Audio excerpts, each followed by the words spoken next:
Singapore is one of the advanced countries in the world with 5.45 million in population. Singapore's import and export is escalated positively during 2021 with a balance of Singaporean dollars 4.15 billion. The main industry in Singapore is the manufacturing sector that contributes to the annual GDP to 7.2% in 2021, rebounding from 5.4% in 2020. The employment rate in Singapore is largely constant, but with the aging population, there is greater demand for labour in the workforce.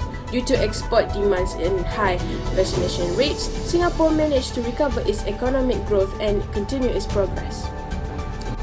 Inflation is defined as a long-term rise in the aggregate or average price level of goods and services in a given economy. Inflation actually is an increase of cost of living that reduces one's purchasing power. It can be described as too much money chasing too few items. It has negative relationship between inflation and money value. Singapore's annual inflation rate increased to 3.8% in November 2021 from 3.2% in October, surpassing market expectation of 3.35% in reaching the highest level since February 2013. As we can see from the graph, inflation in Singapore kept increasing because of COVID-19. When people of working age are able and wanting to work but unable to locate acceptable jobs, they are said to be unemployed. Unemployment refers to the amount of people in the workforce who want to work but can't find work. In Q3 2021, Singapore's seasonally adjusted employment rate was 2.6%, unchanged from past numbers, but slightly lower than 2.7% in Q2. In the midst of the transition phase and relaxing epidemic prohibitions across the city-state, this was the lowest unemployment rate since Q1 2020. As we can see from the graph, unemployment in Singapore kept decreasing in 2021. Types of inflation happen in Singapore is cost-push inflation. Cost-push inflation means when there is a scarcity of labor, raw materials, crop failures, or capital, cost-push inflation occurs, driving up manufacturing costs and reducing aggregate supply and rising prices. Next, the aggregate demand in Singapore stays unchanged, but because there are fewer goods and services available, suppliers charge a higher price per unit of goods or service provided.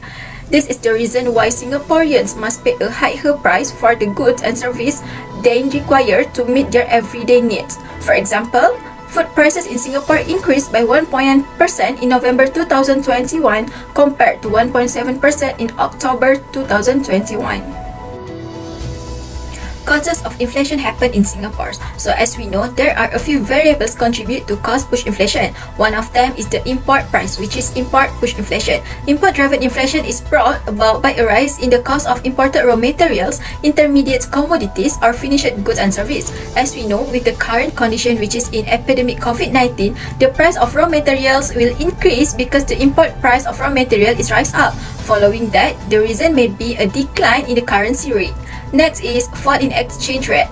The Singapore dollar likewise fell below a critical support level of $1.35 per USD on 8 July and has subsequently declined. Singapore last exceeded this number in July 2018 during the early stage of the US-China trade war. A decline in a country's currency's external value worsens inflation, since a lower exchange rate makes imports more costly. As a result, enterprises will face increased costs for imported raw materials and equipment. This will result in a rise in the cost of manufacturing and cost-push inflation. Effect of inflation. Inflation affects the economy in many ways, both positive and negative. First, the effect is, as a price increase, company owners benefit from increased profit and shareholders benefit from increased dividends. However, wage earners and salaried employees will suffer the most from continued unforeseen inflation, as their actual worth of income diminish when their wages or salaries are slow to respond to increasing prices of commodities. Second, retirees in Singapore are the most adversely impacted category, since their income is fixed and their actual income would decline as a result of inflation.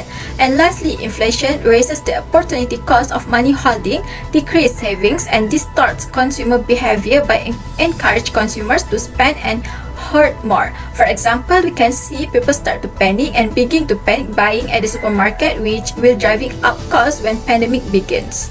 Thank you, Intan. Now, we are going to talk about types, causes, and effects of unemployment. When it comes to unemployment, Singapore has a seasonal type of unemployment. This occurs when a product cannot be manufactured during a specific season. As a result, many people are laid off on a temporary basis at particular seasons of the year. This is related to the country's current status, which has been ravaged by natural calamities COVID-19, resulting in many layoffs. From August to September 2021, seasonally adjusted unemployment rates fell even more.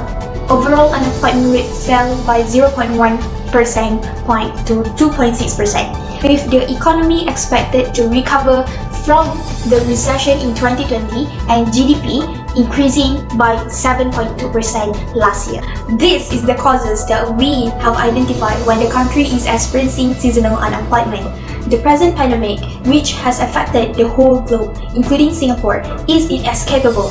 Numerous individuals are compelled to remain at home in order to prevent the spread of the infection. As a result, they will lay off when a particular firm was unable to pay their salary and needed to cut expenses in order to survive the pandemic. Next, we will go further into the effects for the unemployment. This structure wastes resources and further bankrupts people. On the economic aspects, unemployment has a detrimental influence on Singapore's economic growth since it results in decreased expenditure. Increased unemployment implies the government will collect less tax income but will have to pay more in unemployment benefits. As a result, there is less money available for other purposes such as education and health. This will harm the public because when the government is unable to pay for education and healthcare, the individual must pay more than normal, resulting in an increase in the cost of living. For the social effect, unemployment has consequences on a society that go beyond the financial. Unemployed individuals not only suffer financially, but endure physical and mental health issues. High unemployment has a number of societal consequences, including increased crime and a decline in volunteering. In terms of unemployment, often has negative psychological implications such as loss of identity and self-esteem, increased stress from family and societal demands, and increased future uncertainty about labor market position. Next, I will describe how the Singapore government solved the problem of inflation and unemployment in its country. To solve this problem, the government in each country can use fiscal and monetary policy. Now, I will tell first how the problem of inflation in Singapore is solved. As we know, the type of inflation faced by Singapore is cost-push inflation. In short, Singaporeans need to pay more for the goods and services they want every day. Cost-push inflation policy is essentially the same as demand-push inflation policy. The government can implement a contractionary fiscal policy that affects aggregate demand by changing the balance between government spending and taxes. First and foremost, we must understand what fiscal policies is. Fiscal policy is the government influence the economy through revenue collection and expenditure. Fiscal policy is classified into two types: expansionary fiscal policy and contractionary fiscal policy. Contractionary fiscal policy attempts to reduce aggregate demand. This policy allows the government to postpone all government development spending and raise taxes. On the other hand, expansionary fiscal policy is targeted at strengthening the economy and is frequently utilized in times of economic depressions, high unemployment, or other truncated business cycles. Now, allow me to share with you how contractionary fiscal policy is run in Singapore. Firstly, government budget in Singapore is budget surplus, which means tax collection exceeds government spending. So, to reduce inflation, the government will implement a budget surplus. Therefore, the Singapore government only use 10% of national income on government spending to stimulate the economy. It also only spends a very small portion of tax revenue relative to export, and fiscal policy only affects the supply side of the market. Additionally, a decrease in government spending will have a strong multiplier effect on aggregate demand, where leading the aggregate demand to decrease and the price level to fall. It is clear that Singapore's contractionary fiscal policy has been implemented successfully as a result of a combination of fair tax policy and sensible spending programs. Singapore's fiscal policy is focused on future economic growth rather than income distribution and cyclical adjustment. I will continue with how the unemployment problem is solved in Singapore. To solve the problem of unemployment in Singapore, the government has implemented an expansionary monetary policy. Before I continue, I will briefly explain what monetary policy is. Monetary policy is a set of action that a country's central bank can take to control the overall money supply and achieve long-term economic growth. Monetary policy is classified as either expansionary and contractionary. Contractionary monetary policy aims to lower the money supply and reduce the problem of inflation, and expansionary monetary policy is to rise the money supply and reduce unemployment. Now I will tell you how the expansionary monetary policy is implemented in Singapore to reduce the problem of unemployment. First, the Singapore government is very smart and efficient in carrying out the responsibilities and trust where they have acted earlier before. The problem that we plug their country get worse.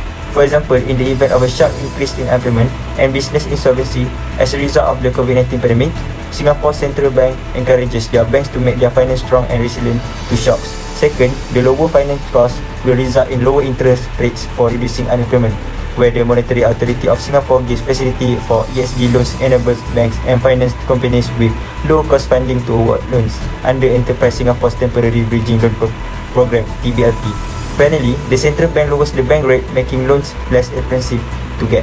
As a result, firms will boost their investment by hiring more employees. We have discussed for this group project, we can conclude that Singapore is a country which has a very broad economy. We know that Singapore is very good in macroeconomics. Singapore has faced the problem which is very disappointing to see people dying struggling to get or find a job in this current situation after COVID-19 outbreak. This country faced it with excellent ways such as the government has emphasized an expansionary monetary policy. Singapore also faced the problem of inflation, but the government solved the problem with a contractionary fiscal policy. These problems commonly happen to many countries in the world, so the government needs to take prudent action to overcome this problem to occur frequently. This might turn into a very serious problem and could not hope for better but pray for society. I hope the government will be more focused on these issues and will start their move immediately to prevent this problem before it becomes worse.